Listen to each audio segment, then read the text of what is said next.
Hello, मैं बलवंत सिंह रतन, doctor Bhimrao Ambedkar राजकीय महाविद्यालय श्री गंगानगर से। पिछले लेक्चर में मैंने आपको मल्टीपल रिग्रेशन के बारे में बताया था। आज मैं आपको यह बताऊंगा कि मल्टीपल रिग्रेशन में की जो इक्वेशंस हैं उन इक्वेशंस को हम फिट किस तरह से करते हैं। यानी हमारे पास अगर एक ही वक्त में तीनों चरों के डाटा दिए हुए हों तो किसी एक आश्रित चर की दो स्वतंत्र चरों पर जो है वो प्रतिपूर्ण समीकरण का निर्धारण कैसे करते हैं।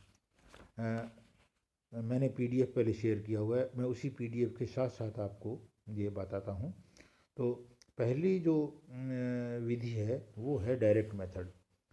लीस्ट स्क्वायर मेथड से हम कर रहे हैं और इसमें डायरेक्ट मेथड में आप पहली समीकरण x1 की 2 और 3 पर प्रतिपूर्ण समीकरण का निर्धारण करते हैं। सबसे पहले आप मूल समीकरण बनाना सीखिए।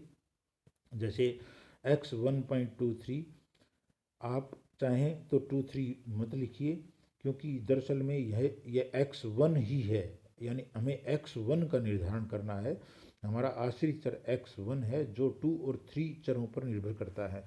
तो आप यहाँ सीधा x1 लिख सकते हैं और बराबर करके आप a लिखिए। ये दरअसल में a ही है, लेकिन साइड में 1.23 सिर्फ हमें ये बताता है कि चर 1 आश्रित है और चर 2 और 3 जो है वो स्वतंत्र हैं।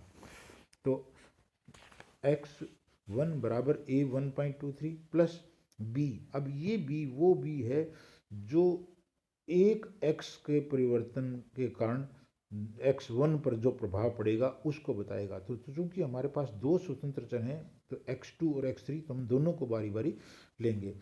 तो क्योंकि b के साथ हमने x2 लिखा है तो b के साथ x2 लिखा है, इसका मतलब है x2 के बदलने के कारण x1 पर जो प्रभाव पड़ेगा वो ये b बताएगा। तो इस b के साथ आप 12.3 लिखिए। प्रथम जो 1 है वो सिर्फ हमें आश्रित चर के बारे में बता रहा है। 2 जो है वो हमें ये बताता है कि 2 के कारण जो 1 पर प्रभाव पड़ेगा वो b12। और पॉइंट के बाद में जो लिखा है हमने उस चर को कांस्टेंट मान लिया है। तो 1 तो आश्रित है, 3 को हमने कांस्टेंट मान लिया है, तो इसके साथ कौन सा x आएगा, x2। तो b12.3 x2।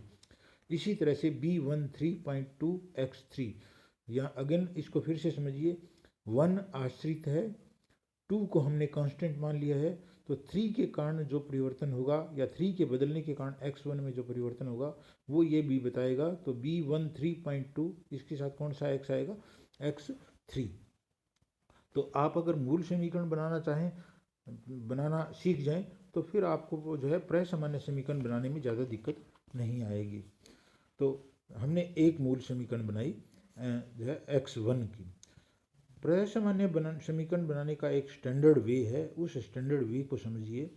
मैं एक बार आपको जो है वो इसको बताता हूँ। क्योंकि हमारी x1 की समीकरण में 3 अज्ञात चर हैं, 3 प्रतिपूर्ण जो है प्राचल हैं, a1.23, b12.3 और b13.2। इसका मतलब है कि हमें एक वक्त में 3 जो है वो प्रसामान्य समीकरण बनानी पड़ेगी। प्रसामान्य समीकरण बनाने का तरीका यह होता है कि प्रत्येक प्रतिगमन प्राचल का जो मल्टीपल है, यानी वो जिस चीज़ से गुणा हो रहा है, उसको पूरी मूल समीकरण में गुणा कीजिए और योग कर दीजिए। क्योंकि हमारे पास 3 जो है प्रतिपूर्ण प्राचल हैं, तो तीनों का जो गुणांक है वो गुणा करके और हमें योग करना है। तो बारी बारी हम तीनों का गुणांक गुणा करेंगे इस मूल समीकरण में और हम योग करेंगे। जैसे हमारी पहली जो है प्रसामान्य समीकरण बनाते हैं। क्योंकि a1.23 का गुणांक कुछ नहीं है, इसका मतलब ये किससे गुणा हो रहा है, 1 से। आप पूरी मूल समीकरण में 1 का गुणा कर दीजिए, यानी हमारी मूल समीकरण यों की यों रहेगी और उसके बाद में उसको जोड़ दीजिए। जैसे x1 के साथ 1 गुणा किया, जोड़ा तो सिग्मा x1। a1.23 के साथ 1 का गुणा किया, वो वैसे का वैसे ही रहा और जोड़ा तो na। याद रखिए a एक कांस्टेंट वैल्यू है, a को n बार जोड़ना या n से गुणा करना एक ही बात है। इसी तरह से b12.3 x2 के साथ 1 का गुणा करना और उसको जोड़ना। तो दरअसल में b12.3 कांस्टेंट है, तो x2 का जोड़ होगा सिग्मा x2। इसी तरह से B13.2 x1 से 1 का गुणा करना और जोड़ना। तो चूंकि B13.2 कांस्टेंट है तो जोड़ किसका होगा, x3 का, यानी सिग्मा x3। तो हमारी पहली समीकरण हुई सिग्मा x1 बराबर NA plus B12.3 sigma x2 plus B13.2 sigma x3। अब दूसरी समीकरण बनाते हैं। दूसरी समीकरण में ध्यान से देखिए, आपके B12 का गुणांक क्या है, x2। पूरी मूल समीकरण में x2 का गुणा कर दीजिए। पूरी मूल समीकरण में जैसे आपने x1 में गुणा किया तो वो जो है हो गया x1 x2 और जोड़ा तो क्या हुआ सिग्मा x1 x2। फिर आपने A1.23 में x2 का गुणा किया तो और जोड़ा तो A1.23 सिग्मा x2। इसी तरह से B12.3 x2 में x2 का गुणा किया तो x2 का स्क्वायर हो गया, तो जोड़ा हो तो सिग्मा x2 स्क्वायर। इसी तरह से B13.2 x3 में हमने x2 का गुणा किया तो जो ये हो गया x2 x3 और जोड़ा तो सिग्मा x2 x3। यही बात आप तीसरी समीकरण के लिए भी कह सकते हैं। B13.2 का गुणांक x3 है, पूरी मूल समीकरण में x3 का गुणा कर दिया और उसको जोड़ दिया तो हमारी तीसरी जो है वो प्रसामान्य समीकरण प्राप्त होती है। ये है सिग्मा x1 x3 बराबर A1.23 sigma x3 plus B12.3 sigma x2 x3 plus B13.2 sigma x3 square.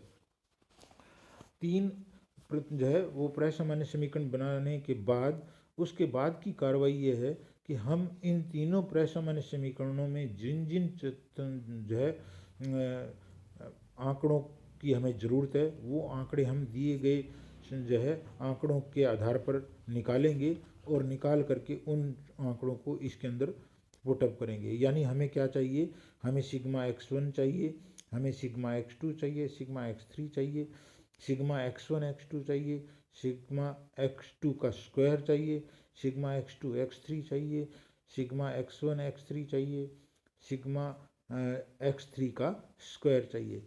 ये सभी जो है मान ज्ञात करके हम इन तीनों प्रसामान्य समीकरणों में रख देंगे और इन प्रसामान्य समीकरणों के अज्ञात चरों के लिए हल करेंगे। तीन प्रसामान्य समीकरणों को हल करने का तरीका यह है कि हम पहले दो समीकरणों को बराबर करेंगे किसी एक अज्ञात चर के लिए और उसको काट करके एक नई समीकरण बनाएंगे। इसी तरह उसके बाद में अगली दो समीकरणों में उसी अज्ञात चर के लिए बराबर करके उसको काट करके एक जो है अगली समीकरण बनाएंगे।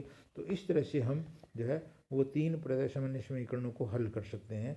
अगर आपने सारणिक पढ़ा हो तो हम सारणिक की सहायता से भी ये कर सकते हैं। दिए गए एग्जाम्पल को आप खुद कीजिए तो आपको इसके बारे में और ज़्यादा पता लगेगा। आज इतना ही। Thank you.